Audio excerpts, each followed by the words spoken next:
Capítulo 5. Jay Riston estava feliz. De fato, há muito tempo não se sentia tão feliz. E se soubesse que seria tão bom voltar a essa atividade, o teria feito anos atrás. Cuidar de empregados, do tipo que sempre sujam as mãos. Fazer as coisas acontecerem e ver os resultados. Ser parte do processo. Ser mais do que uma simples sombra, mais do que uma escuridão sem nome a ser temida. Pensar nessas coisas o fez sentir-se forte e vivo de novo. Ele tinha quase 50 anos e mal se sentia na meia-idade, e trabalhar na trincheira de novo o fez perceber o quanto havia perdido nos últimos anos. Riston sentou na sala de controle, o pulso do planeta, suas mãos atrás da cabeça e sua atenção fixada na parede de monitores à frente. Em uma das telas, um homem de macacão estava trabalhando em uma série de árvores da fase 1, colocando mais uma camada de verde. O homem era tão alguma coisa, da manutenção, mas o nome não era importante. O importante era que Riston tinha pedido isso pessoalmente na reunião de manhã. Em outra tela, Kelly McMallows estava recalibrando o controle de temperatura do deserto, também a pedido de Riston. McMallows era a responsável chefe dos Corps, pelo menos até a equipe permanente chegar. Todos no planeta eram temporários, uma das mais novas regras da White para evitar sabotagem. Uma vez que tudo estiver funcionando, os 9 técnicos e meia dúzia de cientistas preliminares, glorificados manipuladores de espécimens na verdade, apesar de nunca tê-los chamado assim diretamente, também serão relocados. O planeta. Na verdade, o complexo se chamava BOW, Envirotest A, Teste Ambiental de Armas Biológicas A. Mas Riston achou que planeta era um nome muito melhor. Ele não tinha certeza de quem surgiu com esse nome, mas foi numa das reuniões matutinas e acabou ficando. Referir-se ao campo de teste como o planeta o fez sentir-se ainda mais parte do processo. O vídeo foi ligado hoje, apesar de haverem problemas, como os microfones, que ainda não estão funcionando. Cuidarei disso quanto antes. Os últimos Mach 3 chegaram sem danos a nenhum dos espécimens. No geral, tudo está indo muito bem. Nós esperamos ter o planeta pronto antes do previsto. Riston sorriu, pensando em sua última conversa com Sydney. Será que ele percebeu algum toque de inveja na voz de Sydney? Um fio de tristeza. Ele era parte de um nós agora. Um nós que chamava o Envirotest A por um apelido. Depois de 30 anos de delegação, ter que supervisionar os toques finais do mais caro e inovador complexo até agora foi uma bênção disfarçada. E pensar que ficou irritado ao descobrir que o carro de Lewis caiu de um penhasco. O acidente foi o melhor trabalho que ele já fez para a Umbrella, porque significava que ele estaria supervisionando o nascimento do planeta. Outro técnico estava cruzando um dos monitores, carregando uma caixa de ferramentas e um rolo de corda. Cole, Harry Cole, o eletricista que vem trabalhando no intercomunicador e sistemas de vídeo. Eles estavam no corredor principal que corria entre os alojamentos e a área de testes, na direção do elevador. Riston percebeu no dia anterior que as câmeras da superfície estavam com defeito. Nenhuma das câmeras do planeta ainda está equipada com som, e de vez em quando os monitores do conjunto superior mostravam estática, e Riston pediu que Cole checasse, mas só depois de terminar com o sistema de comunicação. Como vou entrar em contato com as pessoas se o intercomunicador ainda não funciona? Até a irritação que sentia pelo técnico era invertida. Em vez de apertar um botão e dizer para algum subordinado consertar, ele teria que pedir pessoalmente. Intercomunicador, sistema de vídeo. A ponte na fase 3 precisa de reforço. As cores da cidade, elas estão muito monótonas. Ele andou pela polida sala de controle depois da fileira de cadeiras de couro tão novas que o cheiro ainda flutuava pelo ar filtrado. Elas ficavam de frente para a parede coberta de monitores de alta resolução. Em menos de um mês, lá estarão se sentando os melhores pesquisadores, cientistas e administradores que são o coração da White Umbrella, tal como os 2 maiores financistas do programa. Até Sydney e Jackson estarão lá para ver o pontapé inicial do programa de testes.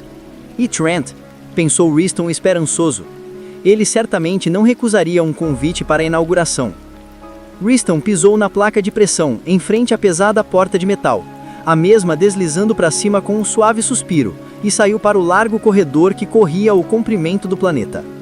A sala de controle não era longe do elevador industrial, na verdade era quase em frente, mas o eletricista já tinha ido para a superfície. Em uma semana haverá 4 elevadores operando, mas por enquanto só o industrial. Ele teria que esperar até Cole desembarcar. Riston chamou o elevador, e esticou as mangas do seu tano, pensando em como conduzir ao tour. Fazia bastante tempo que Jay Riston não tinha o prazer de sonhar acordado, mas no pouco tempo de planeta, pensando no dia em que receberá os outros e os guiará pelo complexo que havia transformado em uma ágil máquina. Das poucas que dirigiam a White Umbrella, que faziam as grandes decisões, ele era o mais jovem a ser aceito no círculo interno. E mesmo que Jackson já tinha assegurado que ele era tão valioso quanto qualquer outro, ele conseguiu perceber em 2 ocasiões que sempre era o último a ser consultado, a ser considerado. Não antes disso, não depois que eles virem que mesmo sem uma dúzia de assistentes esperando pela minha voz, eu consegui deixar o planeta pronto e funcionando sem problemas antes do previsto. Eu queria ver Sydney fazer a metade. Eles virão à noite e, claro, em vários grupos.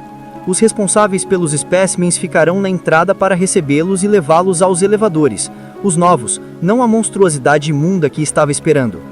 Na descida, os visitantes ouvirão tudo sobre a eficiência e elegância dos dormitórios, o sistema de filtros de ar autocontenido, a ala cirúrgica, tudo o que fazia o planeta a mais brilhante inovação. Do elevador, eu levarei para a sala de controle e explicarei os ambientes e a corrente série de espécimens, 8 de cada. Depois o levarei para o norte, na direção do começo do campo de teste.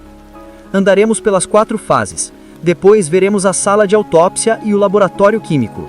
Teremos que parar e dar uma olhadinha no fóssil. E claro, depois pela área de convivência, onde haverá café e aperitivos, sanduíches talvez. E depois circular de volta para a sala de controle para observar os primeiros testes. Só espécimen contra espécimen, claro. Um som suave trouxe sua atenção de volta para a realidade, anunciando a chegada do elevador. A porta abriu, o portão corrediço, e Riston entrou na grande caixa, a plataforma de aço reforçado fazendo barulho sobre seus pés. Poeira soprou do metal, caindo sobre o brilho de seus sapatos. Riston suspirou, apertando os botões que o levariam para a superfície, pensando em tudo que teve de fazer desde que chegou ao planeta há 10 dias. As coisas estavam indo, mas ele nunca percebeu quantas inconveniências tinha que sofrer para tornar um lugar desse operacional. As refeições mornas e indiferentes, a constante necessidade de prestar atenção em cada pequeno detalhe, sem falar no pó, por toda parte, finas camadas no cabelo e roupas, entupindo os filtros, até na sala de controle. Ele tinha que tomar todos os tipos de precaução para evitar o pó no terminal central. Ele tinha que trabalhar com 3 programadores diferentes para ter o computador central funcionando, mais uma das precauções da Umbrella para evitar que alguém saiba demais. Mas se o sistema cair... Reston suspirou, batendo no pequeno e fino quadrado em seu bolso, enquanto o elevador subia suavemente. Ele tinha os códigos. Se o sistema caísse, só teria que chamar novos programadores. Um contratempo, longe de um desastre. Raccoon City. Isso sim foi um desastre. Mais razões para que queremos que tudo corra bem com o planeta. Nós precisamos. Depois do verão que tivemos, a contaminação, aqueles STARS intrometidos, a perda de Birkin, uma ação que resultou na perda de seu principal cientista e cerca de $1 bilhão em equipamento, espaço e mão de obra. Não foi culpa dele, claro, ninguém o culpou, mas foi um péssimo verão para todos eles. E tendo o Envirotest A funcionando, acalmaria bastante as coisas. Ele pensou no que Trent disse, um pouco antes de Reston partir para o planeta. Desde que não percamos a cabeça, não havia com o que se preocupar. É um conselho calmante, mas ouvindo isso de Trent, fez parecer uma verdade. Engraçado. Eles trouxeram Trent para resolver problemas, e em menos de 6 meses, ele se tornou um dos membros mais respeitados do círculo. Nada abalava Trent, ele era frio. Eles tinham sorte em tê-lo, particularmente considerando a recente onda de azar. O elevador parou e Reston arrumou os ombros, preparando-se para redirecionar os esforços do Sr. Cole. E só o pensamento de fazê-lo pular o fez sorrir, pondo as outras preocupações de lado. É só um Zé Ninguém operário, pensou feliz, e andou para cuidar dos negócios.